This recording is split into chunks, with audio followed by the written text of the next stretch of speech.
Dears, എല്ലാവരും happy അല്ലേ? Welcome to our channel. വളരെ അപ്രതീക്ഷിതമായി ഞങ്ങൾക്കൊരു ഭാഗ്യം കിട്ടി. അത് നിങ്ങളുമായിട്ടൊന്ന് ഷെയർ ചെയ്യാമെന്ന് വിചാരിക്കുന്നു. ആ ഭാഗ്യം എന്തെന്നറിയണ്ടേ? പാലക്കാട് ജില്ലയിലെ കോട്ടായിക്കടുത്തുള്ള ചെമ്പൈ ഗ്രാമത്തിലേക്ക് പോകാൻ ഒരു അവസരമുണ്ടായി ഞങ്ങൾക്ക്. ചെമ്പൈ വൈദ്യനാഥ ഭാഗവതർ സ്വാമികളുടെ അഗ്രഹാരത്തിലേക്ക് പോകാനുള്ള പുണ്യവും കിട്ടി. അവിടെ ചെന്നപ്പോൾ അദ്ദേഹത്തിന്റെ ചെറുമകനും സംഗീതജ്ഞനുമായ സുരേഷ് ഭാഗവതരെ പരിചയപ്പെട്ടു.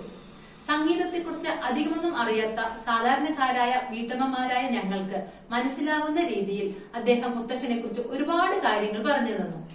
വീഡിയോസും ഫോട്ടോസും എടുക്കാനുള്ള പെർമിഷനും തന്നു. ചെമ്പൈ വൈദ്യനാഥ ഭാഗവതർ സ്വാമികളെ കുറിച്ച് പറഞ്ഞത് കേട്ടിരുന്നപ്പോൾ അധികം ഫോട്ടോസും വീഡിയോസൊന്നും എടുക്കാൻ ഓർമ്മയുണ്ടായിരുന്നില്ല. എടുത്ത കുറച്ച് വീഡിയോസ് നമുക്കൊന്ന് കാണാം. പാലക്കാട് കോട്ടായിക്ക് സമീപത്തുള്ള ചെമ്പൈ ഗ്രാമം. ചെമ്പൈ വൈദ്യനാഥ ഭാഗവതരുടെ കീർത്തിയിൽ ധന്യമായ നാട്. അഗ്രഹാരത്തിന്റെ സമീപത്ത് സപ്തസ്വര മണ്ഡപം നിർമ്മിച്ച് ചെമ്പൈയുടെ വെങ്കല ശില്പം സ്ഥാപിച്ചത് ഗാനഗന്ധർവനായ യേശുദാസാണ്.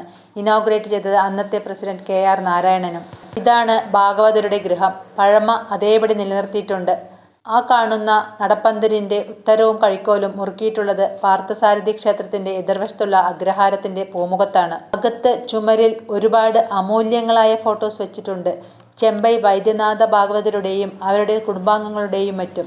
അതിലെ ഓരോ ഫോട്ടോനും ഒരുപാട് കഥകൾ പറയാനുണ്ട് ഭാഗവതരെക്കുറിച്ച്. ഇതാണ് രാജ്യം ഭാഗവതർക്ക് ആദരവായി സമ്മാനിച്ച പത്മഭൂഷൺ പുരസ്കാരം. ഇത് ഭാഗവതരുടെ വിരലടയാളം പതിഞ്ഞ് പുണ്യമായ തമ്പുരു.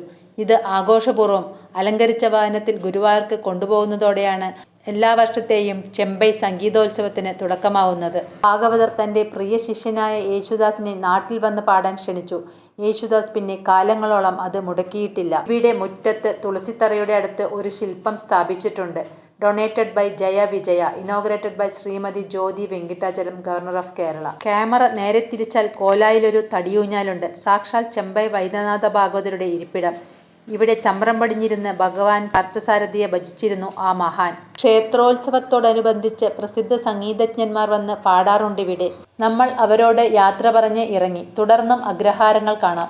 ചിലത് കുറച്ച് മോഡിഫൈ ഒക്കെ ചെയ്തിട്ടുണ്ട്, ചിലത് അതേപടി നിലനിർത്തിയിട്ടുണ്ട്. ബ്രാഹ്മണർ താമസിക്കുന്ന ചേർന്നുള്ള ഗ്രാമത്തിലെ വീടുകളുടെ സമൂഹത്തെയാണ് അഗ്രഹാരം എന്ന് വിളിക്കുന്നത്. അഗ്രഹാരം എന്ന പദത്തിന്റെ അർത്ഥം വീടുകളുടെ പൂമാല എന്നാണ്. നിരനിരയായി കാണപ്പെടുന്ന ഈ വീടുകളുടെ ഒത്ത നടുവിൽ ഒരു അമ്പലവും കാണും. ഈ വീഡിയോ നിങ്ങൾക്ക് ഇഷ്ടമായെങ്കിൽ ലൈക്ക് ചെയ്യണം, ഷെയർ ചെയ്യണം, കമൻറ്റ് ചെയ്യണം. സബ്സ്ക്രൈബ് ചെയ്യാത്തവരാണെങ്കിൽ സബ്സ്ക്രൈബ് ചെയ്യണം. താങ്ക്